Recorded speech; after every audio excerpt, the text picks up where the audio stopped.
Thanks for tuning in to the Drive On podcast, where we are focused on giving hope and strength to the entire military community. Whether you're a veteran, active duty, guard, reserve, or a family member, this podcast will share inspirational stories and resources that are useful to you. I'm your host, Scott DeLuzio, and now let's get on with the show. Hey everyone, welcome back to Drive On. I'm your host, Scott DeLuzio, and today my guest is David Willis, and he is one of the hosts of the Homefront SITREP podcast. The Homefront SITREP podcast is dedicated to discussing veteran-related issues and giving a platform to veteran service organizations, veteran business owners, and veterans to share their stories. Very similar to this show, so I think if you are enjoying this show, you're certainly going to enjoy their show as well. I was on there, it was a couple months ago, I think now, when I was on the show, and today we're going to talk about some of the important issues facing veterans and what we can do to be better able to support the veteran community. But before we get into all that, David, I want to welcome you to the show. I'm glad to have you here. Well, thanks for having me. Yeah, absolutely. I guess let's kind of jump right into what it is that you do and everything with your show, and tell us a little bit about your background, kind of what got you into doing the podcast, and what your mission is for the show. All right. So a little bit of backstory on me. We'll start there because I think that'll preference everything going forward. So born and raised in Kentucky, graduated high school in 1997. Joined the Marine Corps right after high school. So I went to Paris Island, did my boot camp there. After boot camp, came home for boot leave. I was home for, I think, 10 days, 11 days, whatever it was after, and then went back to Camp Geiger, which is where we did our School of Infantry. And then from there, went to 2nd Battalion, 8th Marines Golf Company. And I was in the Marine Corps from 97 to 01, got out in August of 01, and I was on terminal leave. 9/11 happened, and I told my mom, I said, "Hey, be on the lookout for the Western Union." She goes, "What do you mean Western Union?" I was like, "If I get recalled, that's how it's going to come. It's going to come as a Western Union." Sure enough, Western Union came, and I had orders to return back to Camp Lejeune for combat refresher training. So I went back to Lejeune. They put us with a mobilization support battalion. So we didn't get stuck with, another grunt unit or whatever. They put us with a mobilization support battalion. And from there, deployed a little bit, did a little bit of a deployment after that. And then um, came back and got out in 2004, and came back home. Like most veterans, I lost that sense of camaraderie, that sense of purpose the second time, because the first time it didn't really set in because I didn't really have a whole lot of time because war broke out. Mm-hmm. But the second time it set in. Now I had a job lined up as soon as I got out, but when you lose that brotherhood, and being in the military, the Army has their own brotherhood, the Navy, so forth. Marine Corps is a whole different animal when it comes to brotherhood, when it's a bunch of Marines. So, I lost that sense of purpose, and I got into veteran charity work. So, doing, going down feeding the homeless veterans, or doing a sock drive or whatever that they might need. So got into doing charity work with different organizations, and um, once my kids were old enough, I got them involved as well. um, and Operation Victory, which is organization here that's comprised of all these different labor unions and different businesses from around the city. I think it was like 71 total different businesses and unions that were joined together. And what we would do is we'd find a dilapidated home, go in, demolish it to studs, make sure everything's good to go, and then we rebuilt it. And then we gave it to a homeless veteran. The homeless veteran could, live there pretty much mortgage free for the first 10 years. if they decide to sell that home, then they have to I think they have to give a percentage back to the organization that gave it to them. But after 10 years, they're scot free. They could sell it, do whatever they want to after 10 years. So it was great organization. And, I still volunteer to date, uh, but I'm no longer on the board of veteran service organizations. I kind of stepped away from that whole role. And the reason being is because of the bad apples out there. I got involved with an organization that the founder was a narcissistic guy. It was all about him. He didn't really care about his board. He didn't really care about helping veterans. He just cared about boosting his personal profile to make himself look better.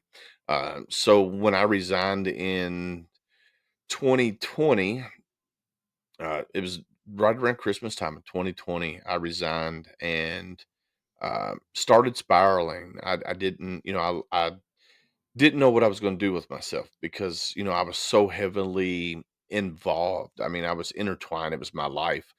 My wife would tell you that I would miss my kids' sporting events to go to events for veterans because that's how intertwined I was, and I didn't realize the wedge that it was creating between me and my kids and my wife. um, and that's all leading back to the founder saying, "Hey, you're not doing enough. You're not doing enough." And we're all volunteers. And I'm like, "Bro, I got a full-time job, plus I have a family.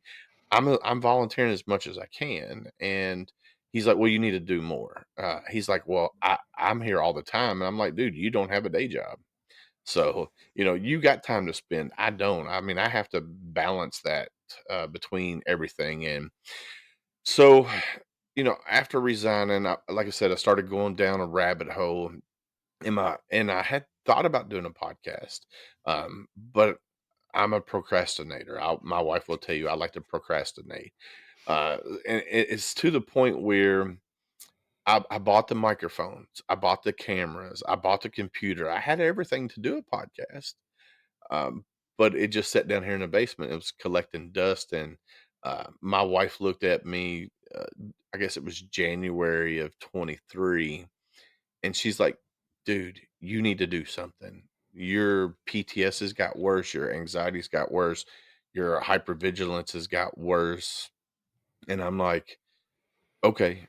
So I came down to the basement, set everything up, got it ready to go, and I started researching and looking at other veteran podcasts that were out there, what they were talking about. And I'm like, "Well, what's going to be my niche? What's going to make me stand out from all these other veteran podcasts?" And what I noticed was there wasn't any podcast out there that was dedicated strictly to veteran service organizations around the country. Now, there was podcasts that would bring in, your big name Wounded Warrior and Mission 22, but they wasn't focused on the mom and pop, the regional ones from Florida or Virginia or Washington State. So um, that's where I decided to focus at because, for one, I knew a lot about veteran service organizations with being involved with for 20 years. And so that's where we stuck at. We stuck at with veteran service organizations, and I do a deep dive. I mean, a deep dive when I before I bring on a veteran service organization. I want to look at their 990s. I want to see how transparent they are. I want to look at their Google reviews. If there's bad Google reviews, I want to. I mean, I do a deep dive on them. And I go individual. I look at the board members who's listed as board members, and I do a deep dive on that person just to make sure that they're they're doing what they're saying they're doing. Because all of that should be transparent. If you're a veteran service organization, all of that should be transparent. So that's kind of where we are. So I started the podcast. February 28th was yeah, February 28th of 2023. My first episode was released. Um, we were doing audio only first. So we were doing every Sunday. We would record Tuesdays at noon. It would be released on Spotify, Amazon, and all of that. And I got hooked up with some other veteran podcasters. Rich LaMonica from the Misfit Nation. He's like, "Hey, bro, you're putting out good content, but you need to do video." And I'm like, I don't know if I wanna be in front of the camera, because I was the type of guy that liked being behind the scenes. I didn't care about the credit, and I still don't care about the credit today. It's For me, it's helping that one veteran that might slip through the cracks. That's what it's for me. That's what it's all about, and so, after chatting with him for a while and, um, I decided, "Alright, let's do video." And then I saw the need for another show, another day. So instead of just doing Sundays, now we're doing Sundays and Mondays, both at 7 o'clock Eastern time. And, it's just like, man, this is awesome. Because for me, it was my therapy, um, doing a podcast, because for one, I get to talk with other veterans and hear their story. And then I get to talk about my story, what I'm going through. And it worked. It has worked. Now, I'm not saying that it got rid of my PTS or my, anxiety, but it has helped minimize. Now, if I go a couple weeks without doing a podcast, then I'm like, "Oh, I need to do a podcast." Um, so, my wife is like, there's days like when, like tonight, I'm being interviewed by you. My wife's like, "Gosh, you're doing another podcast?" I'm like, "This is not my podcast. I'm being a guest." And she's funny, but she understands that I have to do these to help with my struggles. So, It's funny that you say that because I notice similar things with myself and other veteran podcasters that I've talked to, where we will talk to folks, other veterans, and one of those things that I think is very common in the veteran community is we miss that camaraderie with other folks that we serve with, just other folks in the military, and we don't always know where to find that camaraderie, right? But having a podcast like yours, like mine, like there's a bunch of others out there. You mentioned Rich. I had him on the show a while back, and all these different podcasters who are out there. I've talked to a lot of them, and they're like, yeah, it like lets me talk to these other veterans, and I get that sense of camaraderie back a little bit. Even if it's just for the hour that we're talking, or half hour, yeah. whatever it is that we're talking, um, I just get that back for a little bit, and like I love having that. Um, but you're right. You go a few weeks without recording, for one reason or another, and it's like you kind of get that itch, like you you want to get back into it, right? Yeah. Um, so, uh, but for I guess for the listeners, yes, of course, we are doing this for you, for the veteran community. We want to get this information out there to other people. Like you're talking about, talking to other veteran service organizations and the groups that are out there that are helping, kind of grassroots, helping people that maybe people just don't know about them. Do that too, and I think it's a wonderful thing. But we kind of have a little selfish motivation as well. We want to have those conversations too, Yeah. from time to time, and it, as much as it helps other people, I think it does help us as well, as we're doing these shows. Um, Now, when you're talking to either other veterans or other, people from these different organizations, what have you found to be some of the more pressing issues that veterans are facing these days?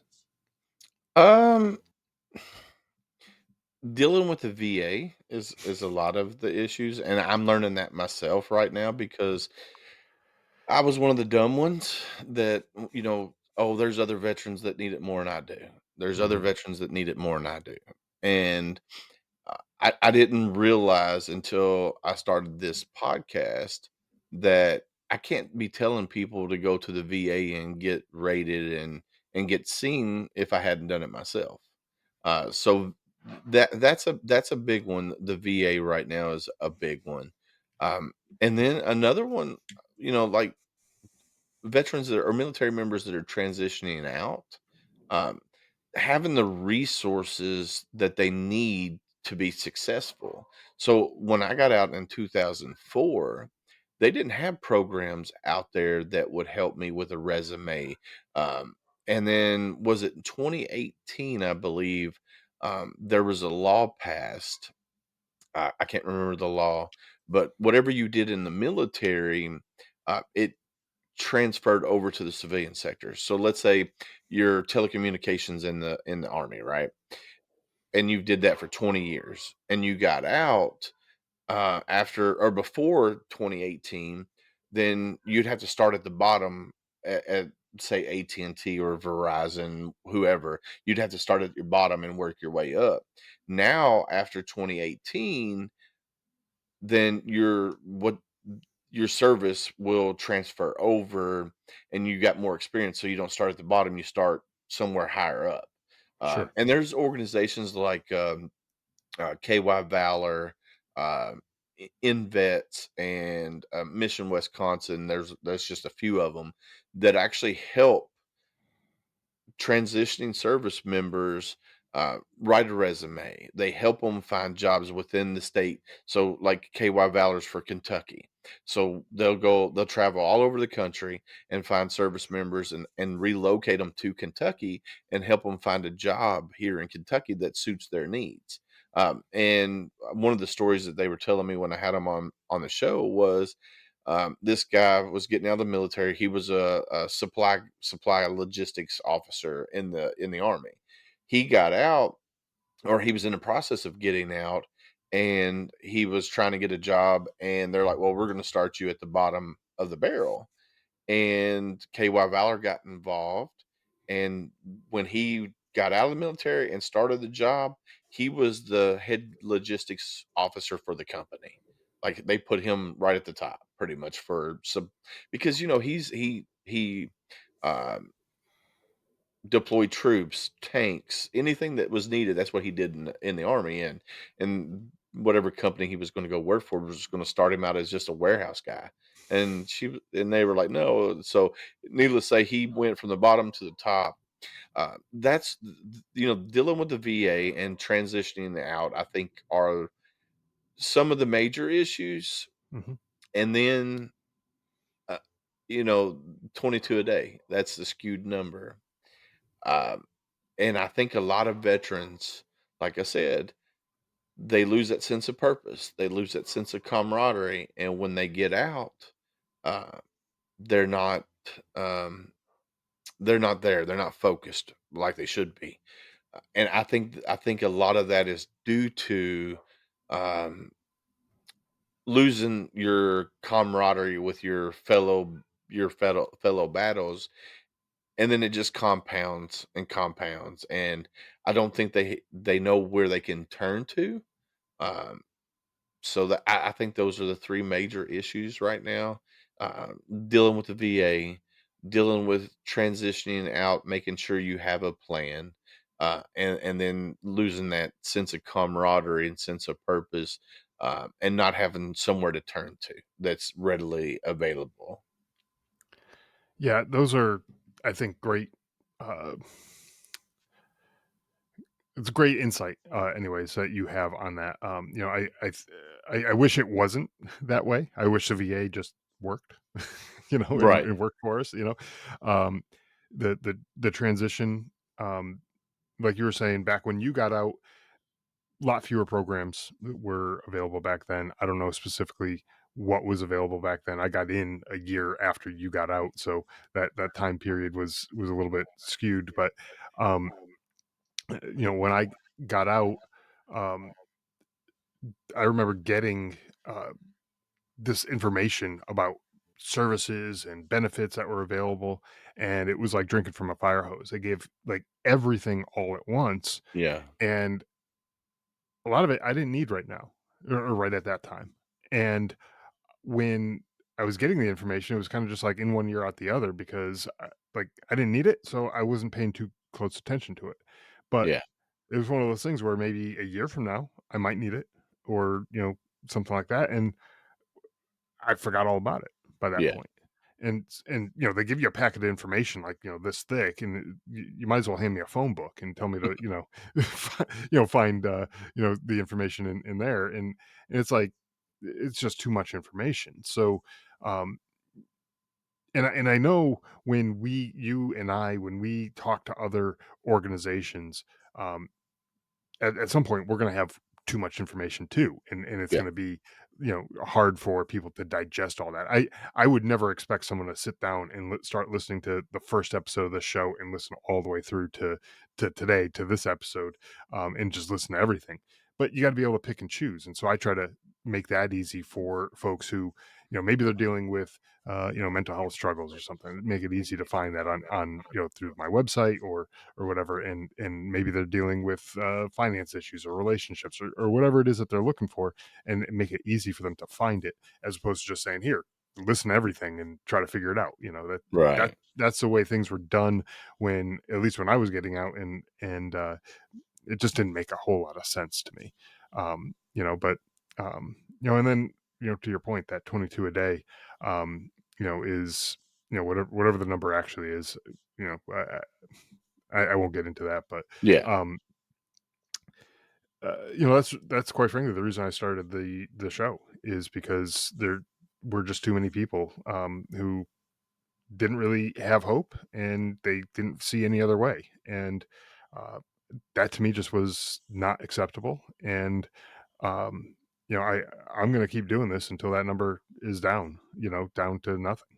Yeah. I agree. As far as I'm concerned, unless there's something standing in my way that I can't do it, I'm going to keep going, because, gosh, I hate seeing that. I hate seeing people thinking that they're all alone, that they got to figure these things out all by themselves. Like, there are so many people out there who want to help, and there's so many organizations that's why they exist, is to help these people. And, to your point earlier, you're not taking away from somebody else because you're asking for help. You're not a burden to somebody else because you went and asked for help. Right. You're getting the help that you need, and that's, I think, what we all want for everybody. Um, but to that point, another maybe question for you, given your work with VSOs, and the just the work that you're ongoing doing through your podcast and everything, what are some ways, in your opinion, that veteran service organizations can better support veterans in maybe even transitioning from civilian or to civilian life from the military, and the ongoing struggles that they may be having? Uh, so here's when it comes to veteran service organizations, each one of them is created for whatever reason. Mhm. So let's say Mission 22, theirs is to help eliminate veteran suicide. Uh, and then other organizations are out there to, help combat PTS. Others are out there for just simple camaraderie. I think what would help, um, if you have a veteran that comes to your organization. All right, let's say you run Warrior Mountain Retreat Center in Virginia, and the only thing that you focus on is PTS, right? And you do, let's say you do equine therapy. All right, you have a veteran that comes to your retreat or whatever, and he says, "Hey, this is not working for me." Well, that's where you, as the founder, president, CEO, whatever you want to call yourself, says, "All right, well, what do you like doing? What's something that interests you?" And then I run ice water fishing warrior something in Alaska, and that's what this veteran likes doing. He likes fishing, ice fishing. So you're like, okay, let me call Mr. Willis up and let me get you connected with him. Then I get connected with him. I'm talking to him. I get him, over to my organization to take him ice fishing. And he loves it and he's thriving, right? A lot of veteran service organizations out there don't want to work with other veteran service organizations. Right. All they care about is themselves, their organization. We as a whole, all of us have to work together to end the veteran homelessness because that's outrageous. Veteran suicide, outrageous. One too many. One a day is too many. Mhm. Uh, w- that's where a lot of these VSOs mess up. And what we look for on Homefront SITREP, we look for the ones that work with other organizations. That's what we want to highlight. If you tell me during our meet and greet that you don't work well with other organizations, then I'm not going to have you on the podcast because Doesn't that's play not what well I'm with looking. others. Yeah, because we have to work together, and I've seen it too many times doing veteran charity work where said organization, "Oh, I can't help you. But I can't Mhm. work with that organization." No. If you got a veteran within your organization and whatever you're doing, whether it's equine therapy, whether it's fishing, whether it's race car driving, whatever you do, whatever your niche is, and that veteran comes to you and says, "Hey, this is not working for me," then you, as the board member, founder, whatever you are, need to get him in contact with somebody or them. I'm gonna say them because I can't just say him, but them in contact with an organization that does what they're interested in. That's what's wrong with veteran service organizations today. Too many of them are have the I mentality, Yeah. and that's what's wrong, and that's what we need to fix. And one of the problems with that is there are just so many veteran service organizations out there, and it's hard for a veteran to know all the ones that exist out there. I mean, yeah, sure, you can go and Google and try to figure it out on your own, but you're gonna get a million different results on all the different things that are out there. But there are plenty of folks who are involved in different veteran service organizations, or maybe they're not even specifically veteran service organizations. They're just organizations, then they happen to also serve veterans. Um, they they go to the same conferences. They go to the same Yeah, events and things like that. They know each other. They know who these people are, and you can refer people. Like, just because you had someone come into through your program, whatever your program happens to be, like you said, equine therapy or ice fishing or whatever, um, you go through that program, and the person's like, hey, you know what, this just isn't for me. Well, you have to know going into it, when you set up your organization, you're not going to be the organization for everybody. right, Uh, it's just not, especially if it's something very focused, like ice fishing. Like, there's some people who hate being outside. Okay, well, you're not going to be a very good fit for those types of people. Some right, people hate fishing. Some people hate, race car driving, and they want nothing to do with that type of thing.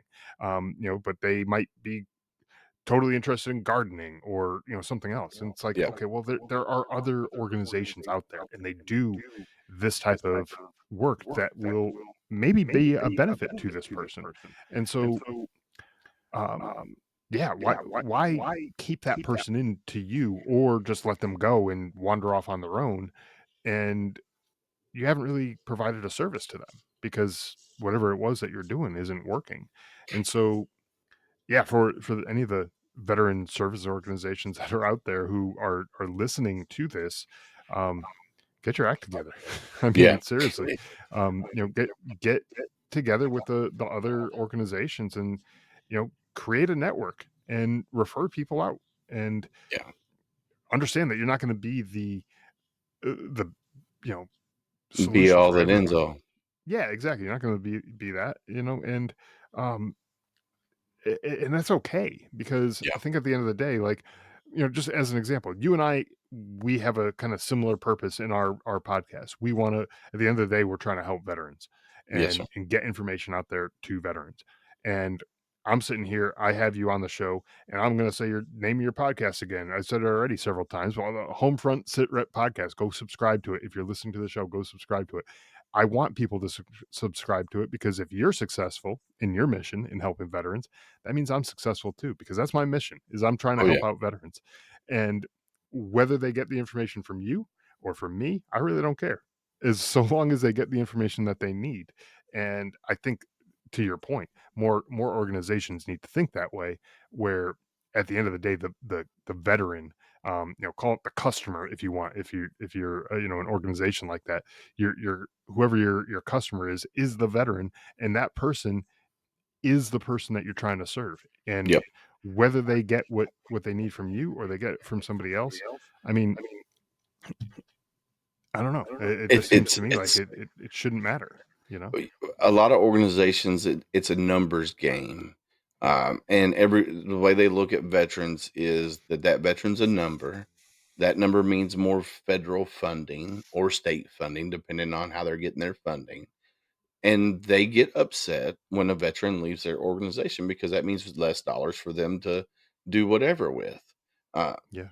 but if your organization is not helping said veteran, connect them with an organization that is going to help them, because that's the only way that we as a whole, as a veteran community, is going to get that number down. We're going to get the veterans off the street. That's the only way. Yeah.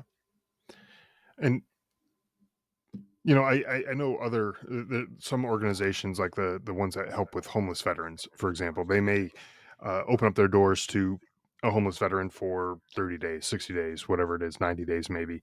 Um, but if that veteran isn't ready to move out and find themselves in a stable housing situation at the end of that, whatever that time period is, sometimes 30 days is not a whole lot of time, right? And trying to, even someone who's relatively stable, if I needed to go find another place to live, 30 days might not be enough time to Right. close on a house, or find an apartment, or whatever it is that you're trying to do. That just may not be enough time. So um getting people in and giving them that freedom, that okay, you can stick around here until you're good to go, and Yeah.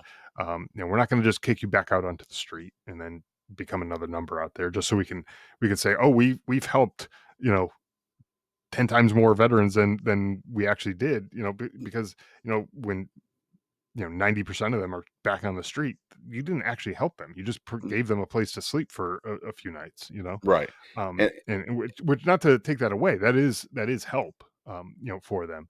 It got them off the streets. Maybe help them get a little bit, cleaned up, and maybe they got a job interview during that time period, or whatever. But give them that opportunity to, get stable, get on their feet, and then okay, you're on your way, and wish you the best of luck at that point, yeah. right? So speaking on that, what I've found out, especially here in Kentucky, because this is my area, Hmm. uh, we have a buttload, a plethora of homeless veterans in the city of Louisville. Going out and talking with the veterans, a lot of them want to get off the streets, but there are some veterans out there that would rather be on the street than be tied to the man, as they say. Yeah. But here's something that I have noticed. So there's several organizations, like you said, that there's a 30-day program, 60-day program, 90-day program.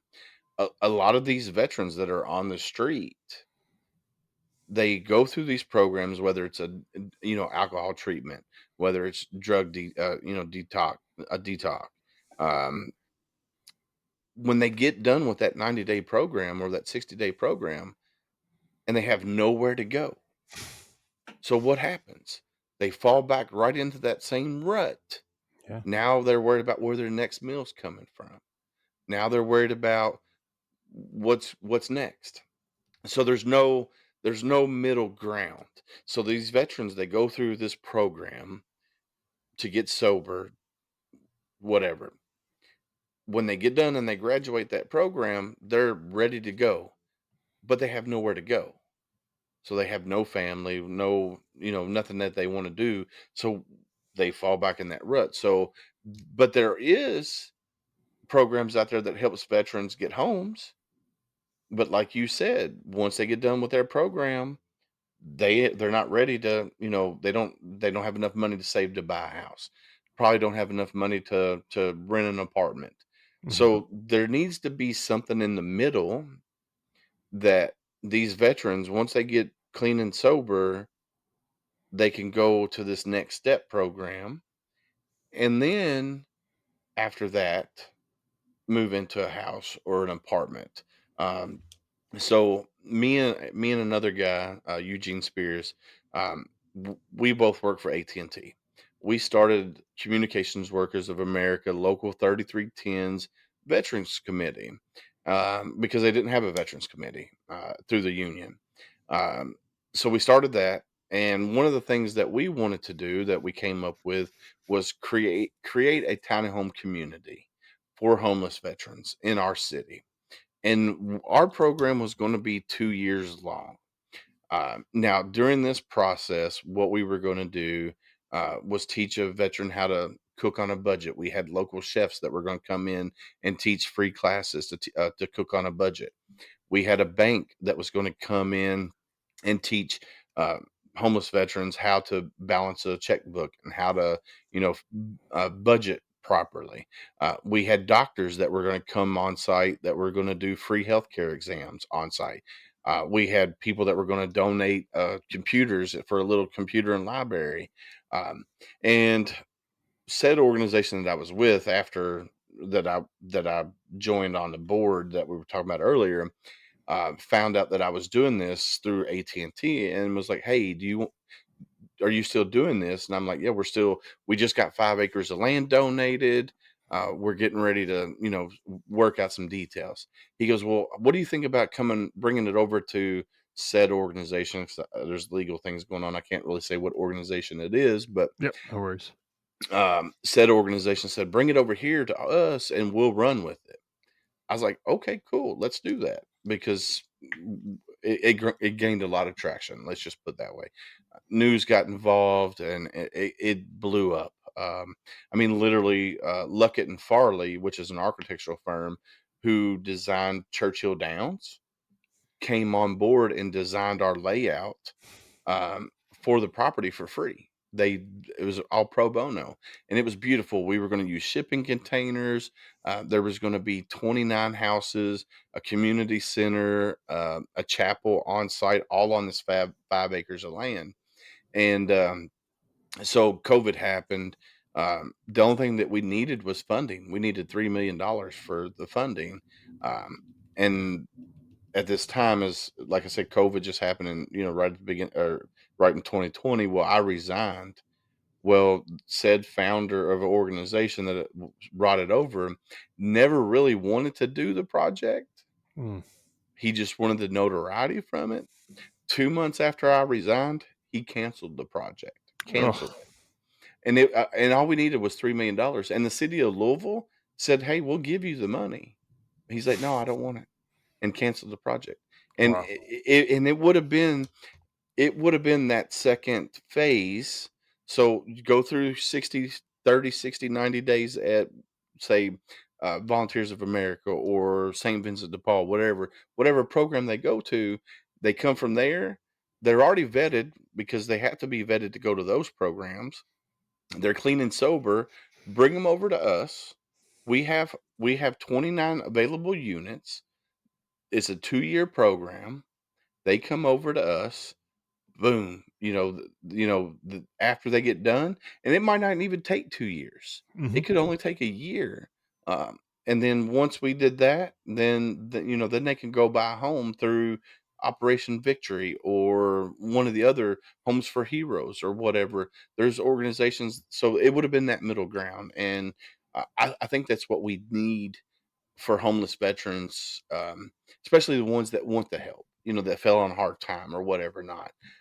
There needs to be a middle ground so they don't fall back in that rut. Yeah, I totally agree. It's disappointing on obviously that the project that you're referring to didn't work out, and that the the all that work kind of went into it and didn't didn't pan out. But um, these are the types of things I think we're talking about. If there are people out there who are like, how do I help veterans?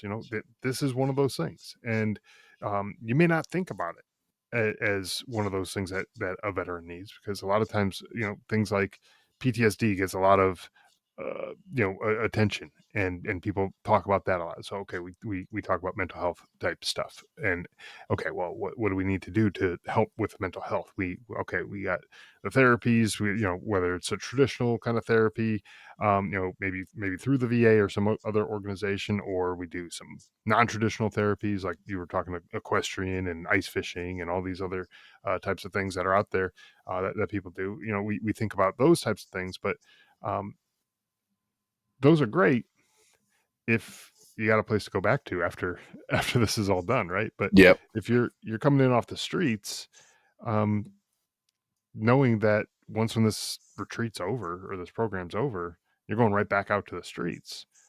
I, you know, it- I don't know.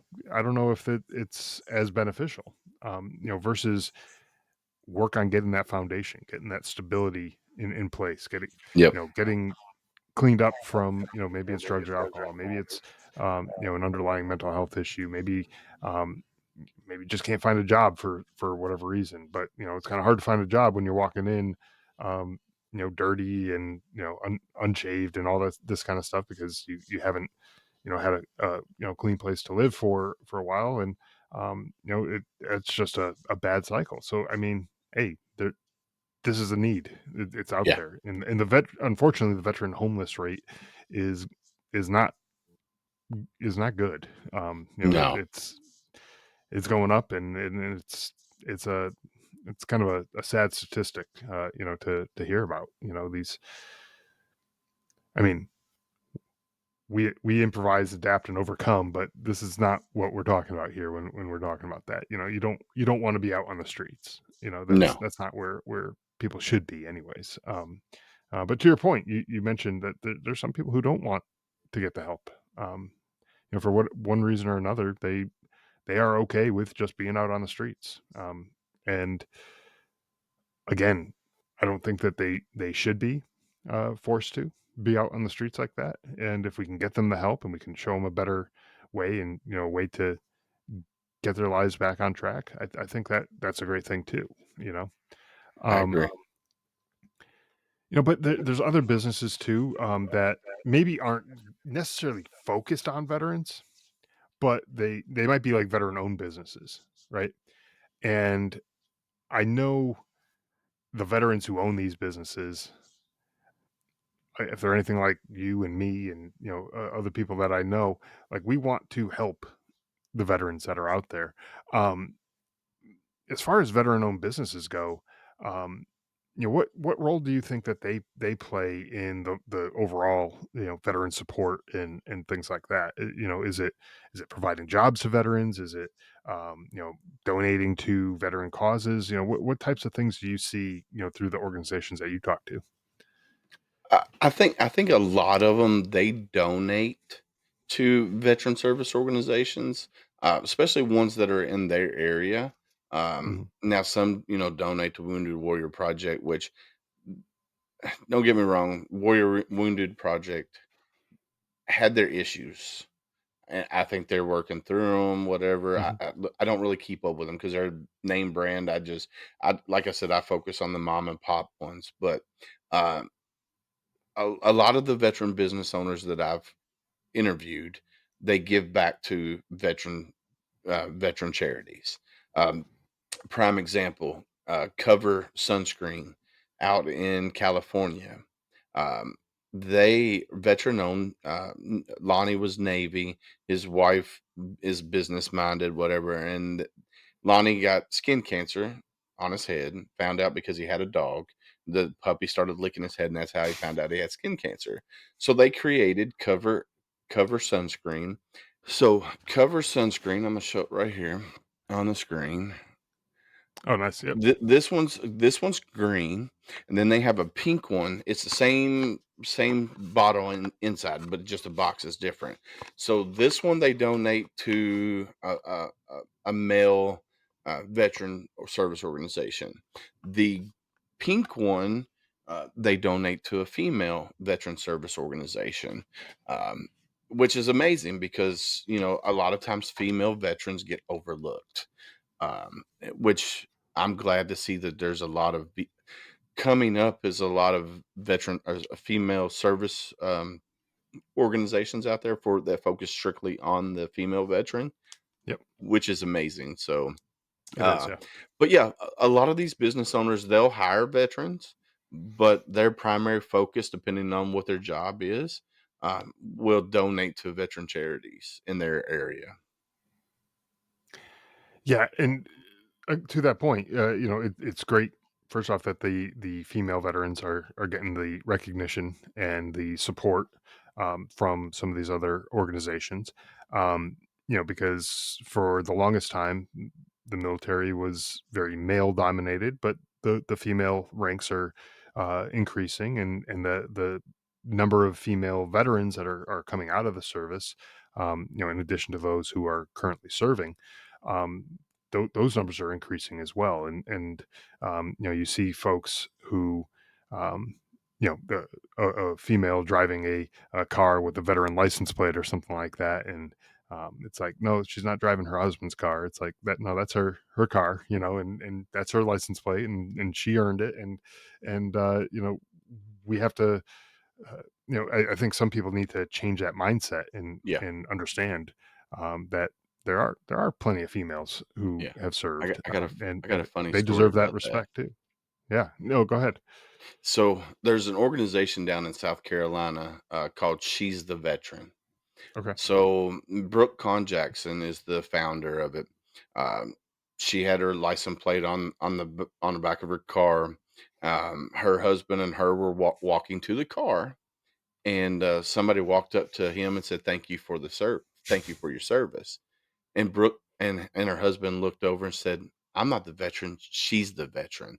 So that's where the name came up. She's the veteran is the service organization in South Carolina, and um, it's funny, like you said, that a lot of times you'll see a veteran license plate, and automatically people think it's the male Yep. who's the veteran. And I, there for the longest time, I'm like, it, I see a license plate because I work for a telecommunications company, so I'm all over the city. And um, for a long time, I was like, "Hey, what branch did your husband serve in?" And they're like, "No, I'm the veteran." And I'm like, "Oh."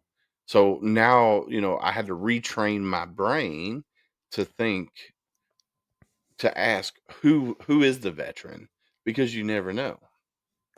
Well, and especially because I think you were a grunt, I was a grunt, and back when you and I were serving, there were no females in the Right. infantry, and that was a thing that, like, when I was serving, um, I had very limited interactions with female service Same. members at that point. When we deployed, we had some support units, cooks and medics and uh, not medics, the mechanics, I should say. Yeah. They start with an M. It's late. I'm tired. um, no, but we had some of them who were female, but zero infantry were female at that point.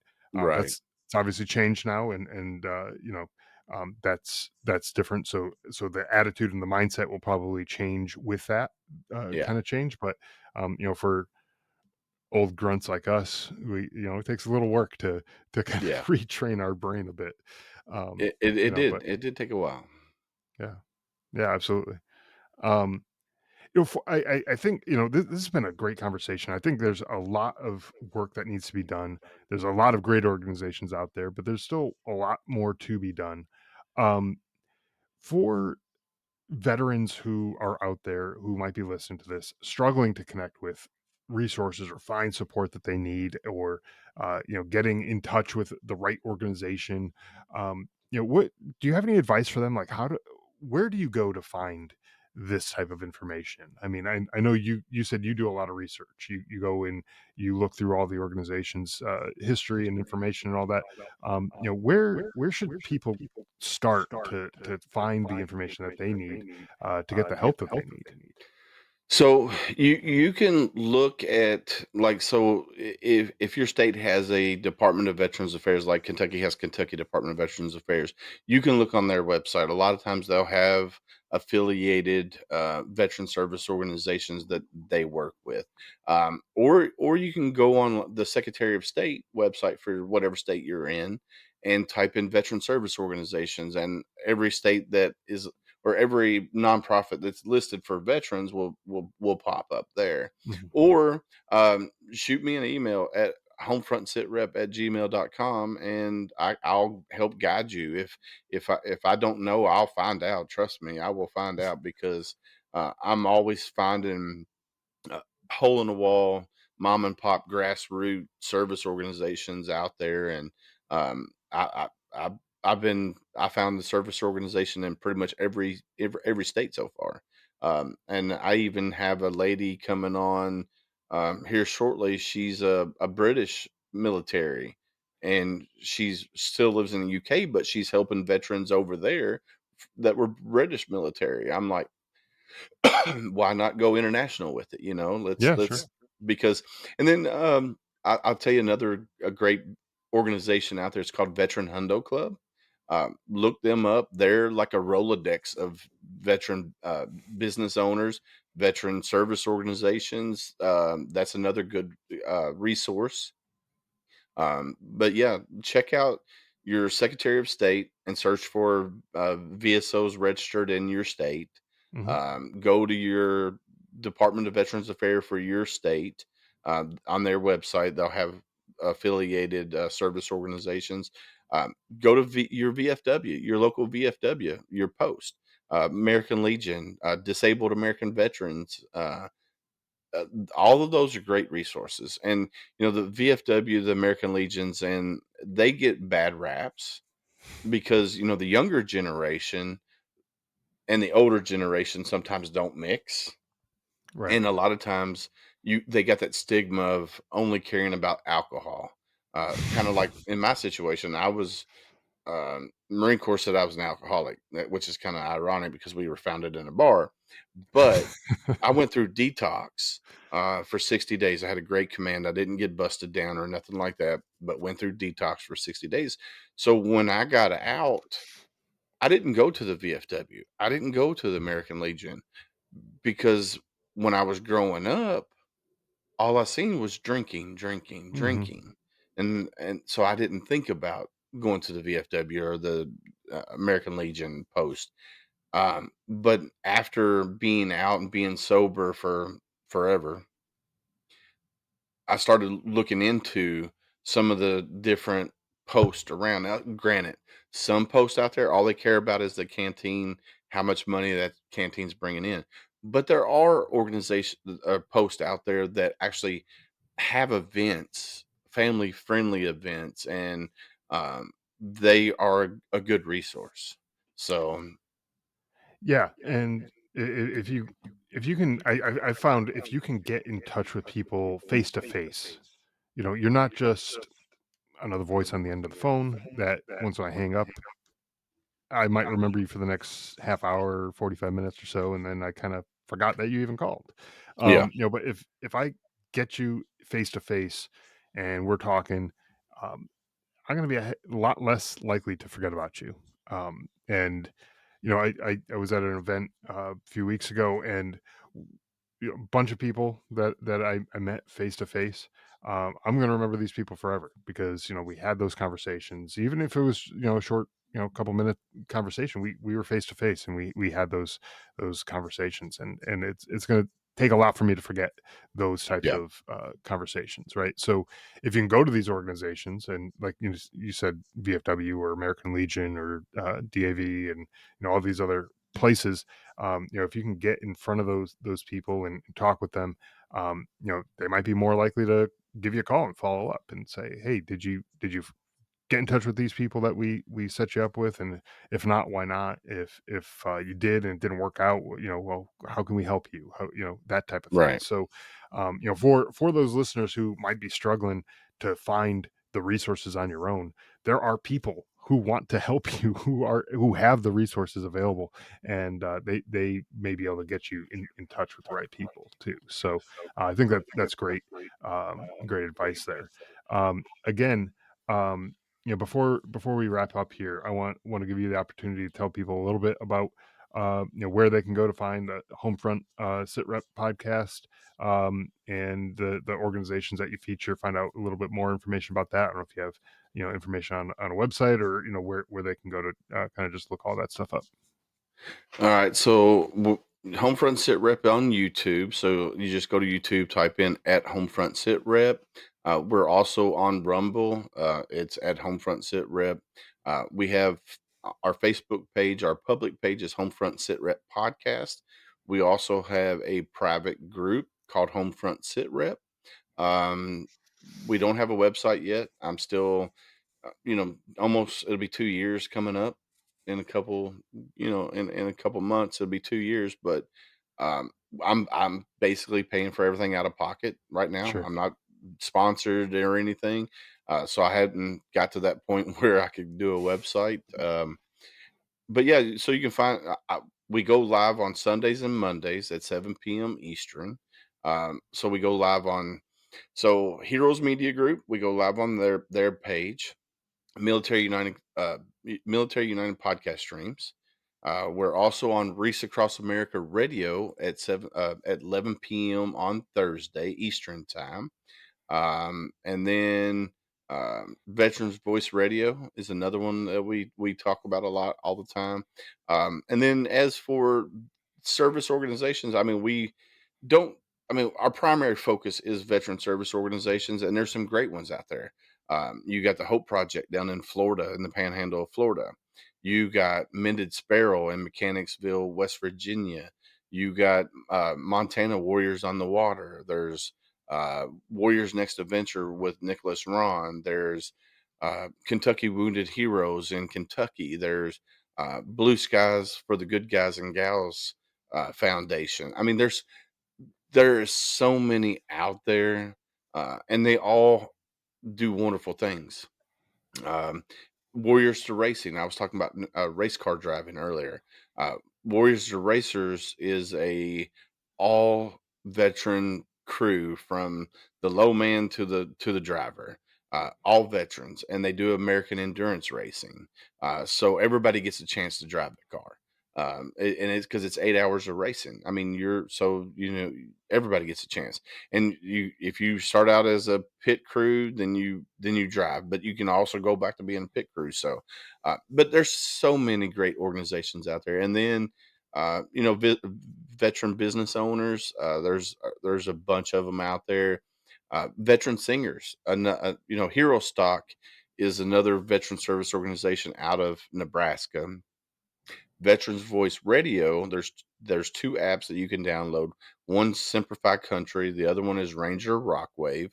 They focus on veteran singers and family members of veterans that are singers, and they're not signed with a record label. So these Mhm. are all independent artists. Hero Stock does concerts all around. They're trying to expand. So this year they did 4 concerts.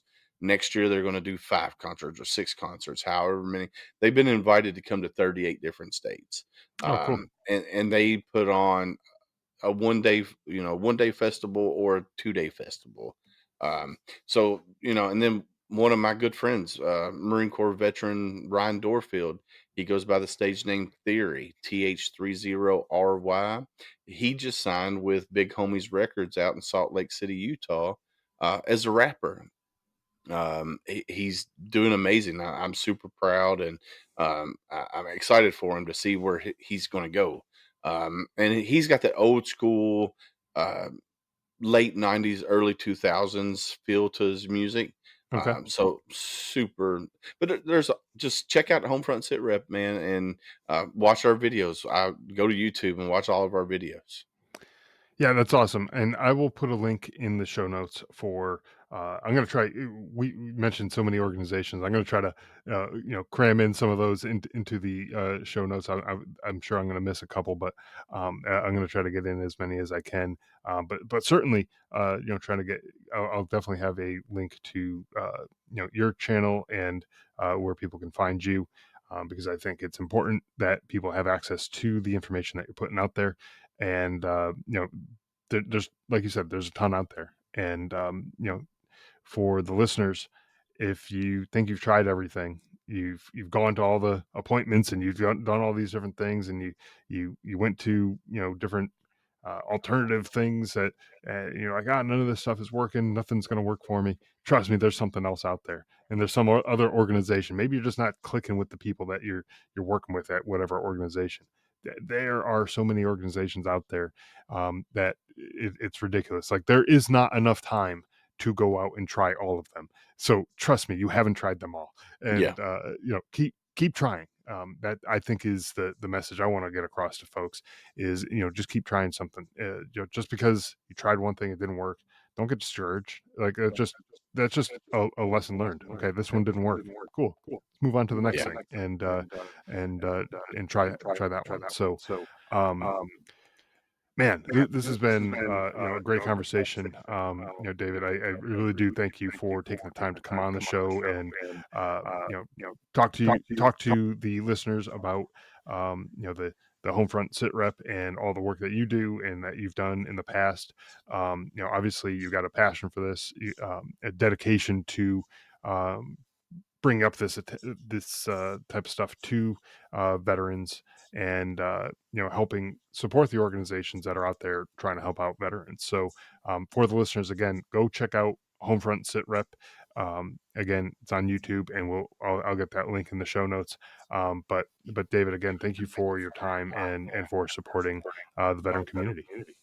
Well, thanks for having me, and thanks for giving me the platform on your platform, because you're helping veterans. I'm, thankful that I had you on my podcast to talk about what you guys are doing at the Drive On podcast. And um, parting words. This is something that me and my brother came up with. Hashtag be someone stranger. And what that means, you and I won't tell our loved ones what's going on with us, but we'll talk to a stranger. Mm-hmm. So I want everybody out there to be someone stranger.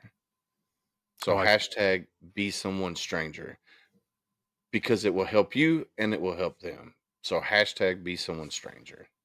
I like it. Be someone stranger. I do like that, and it's a great message, and I think a great place to close. So thank you again, David, for taking the time to come on and for sharing all this information with us. Do Thank you appreciate it. very much.